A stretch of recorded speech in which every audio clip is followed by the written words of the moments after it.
نبی کریم صلی اللہ تعالیٰ علیہ وسلم ارشاد فرماتے ہیں کہ اچھوں کے ساتھ بیٹھنے والے اور بروں کے ساتھ بیٹھنے والے کی مثال ایسی ہی ہے جیسے کوئی عطر کی دکان میں جا کر آیا، عطر نہیں لگایا لیکن دکان میں جا کر کے آیا ہے تو اس کے کپڑے خوشبو سے مہکنے لگ جاتے ہیں. عطر نہ بھی لگائے، یہ اچھی صحبت کی علامت ہے. اچھوں کے ساتھ بیٹھے گا، اگرچہ وہاں کوئی حصہ بھی نہ لیا لیکن اس صحبت کی خوشبو اس کے جسم میں آنے لگ جائے گی. اور بروں کی صحبت میں بیٹھنے کا اثر یہ ہوتا ہے جیسے کوئلے کی کان میں جا کے آیا یا کوئلے کی دکان میں جا کر آیا، کام کچھ بھی نہیں کیا لیکن کالک لگ گئی، کپڑے میلے ہو ہی جاتے ہیں.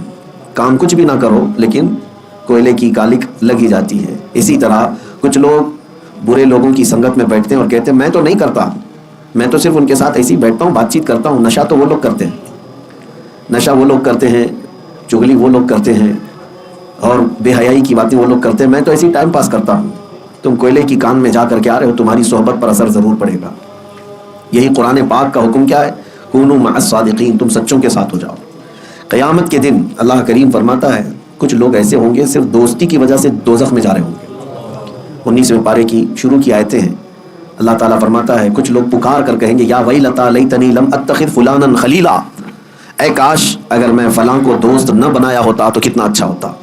افسوس کر رہا ہوگا وہاں پر. لقد اضلنی عن الذکر، اس دوست نے ہی مجھے اللہ کے ذکر سے غافل کر دیا، گمراہ کر دیا. صحبت کا بہت بڑا اثر ہے، بہت بڑا اثر ہے. اسی لیے کہتے ہیں نا جیسی چھاؤں ویسا ہی وہ اس کی پرورش ہوتی ہے، اس کی نشو و نما ہوتی ہے. یہاں تک کہ یہ تو دنیا کی بات ہے، صحبت دیکھنا بہت ضروری ہے. آپ کسی جگہ گھر لے رہے ہیں تو خیال کرتے ہیں کہ آس پاس کیسے لوگ ہیں، خیال کرتے ہیں کیونکہ تمہارا گھر وہاں ہے، تمہارے بیوی بچے رہنے والے ہیں، تم آس پڑوس کا ماحول دیکھتے ہو پھر گھر لیتے ہو. اور جس کو فرق نہیں پڑتا صحبت کا تو وہ تو کہیں کچرے میں بھی رہ جائے. لیکن صحبت کا اثر کتنا ہوتا ہے، اگر کسی بندے کو احساس ہے تو وہ بہت سوچ سمجھ کر کے اپنی نشست کا انتخاب کرتا ہے. جب آپ گھر لے رہے ہوں تب اس کا خیال رکھتے ہیں. جب آپ کہیں کسی جگہ پر بیٹھ رہے ہو تو اس بات کا بھی خیال رکھیں کہ آس پاس کون بیٹھا ہے. اور صحبت کا اثر میں آپ کو بتاؤں، آپ شراب نہیں پیتے لیکن شرابیوں کے بیچ میں ایک دن بیٹھے تھے تو آپ کے اوپر اس کی تہمت لگی جاتی ہے. شاید کرتا ہوگا، ان کے ساتھ بیٹھتا تو ہے. تہمت صرف صحبت کی وجہ سے لگی، آپ نے کیا کچھ نہیں. نشے کے اڈے پر بیٹھے ہوئے تھے، نشہ کیا نہیں لیکن تہمت لگ گئی کہ اس کو بھی شاید اس کی لت لگی ہوگی کیونکہ اس کا اٹھنا بیٹھنا تو انہیں لوگوں کے ساتھ ہے. کبھی آپ خیال کرتے ہیں کہ صحبت کا کتنا زیادہ اہتمام دنیا میں بھی ہوتا ہے. جب رشتے کی بات آتی ہے، لڑکی کی تو خوبصورتی اس کے گھر میں جا کر دیکھتے ہیں لیکن لڑکے کے لیے جو سب سے پہلی چیز دیکھی جاتی ہے اس کی صحبت دیکھی جاتی ہے. یہی دیکھا جاتا ہے کہ وہ کن لوگوں کے ساتھ اٹھتا بیٹھتا ہے، اس کی دوستی یاری کس کے ساتھ. اسی پر لوگ اس کو پرکھ لیتے ہیں. اگر اس کی دوستی یاری اچھے لوگوں کے ساتھ ہے تو اس کا معیار بلند مانا جاتا ہے کہ نہیں اچھا لڑکا ہے، خود بھی پابند ہے اور اس کے دوستوں میں یاروں میں سب جو ہے پابند لوگ ہیں، نمازی لوگ ہیں. یہی کہا جاتا ہے، تعریف میں یہی کہا جاتا ہے. اور خود اچھا ہے لیکن اگر غلط سنگت میں رہتا ہو تو اس کے اوپر ایک دھبا لگ جاتا ہے اور یہی اس کے رشتے کو توڑنے کا سبب بن جاتا ہے. سب یہ کہتے ہیں نہیں اس کی تو سنگت بہت بری ہے، برے لوگوں کے ساتھ رہتا ہے. تو آپ اندازہ کریں کہ دنیا میں صحبت کا اتنا بڑا اثر ہے تو پھر آخرت میں اس کا بہت زیادہ اہتمام ہوگا، دیکھا جائے گا. حتیٰ کہ مرنے کے بعد نبی پاک صلی اللہ تعالیٰ علیہ وسلم نے یہ بھی ارشاد فرمایا اپنی میتوں کو جب قبرستان میں دفن کرو تو اچھوں کے بغل میں دفن کرو.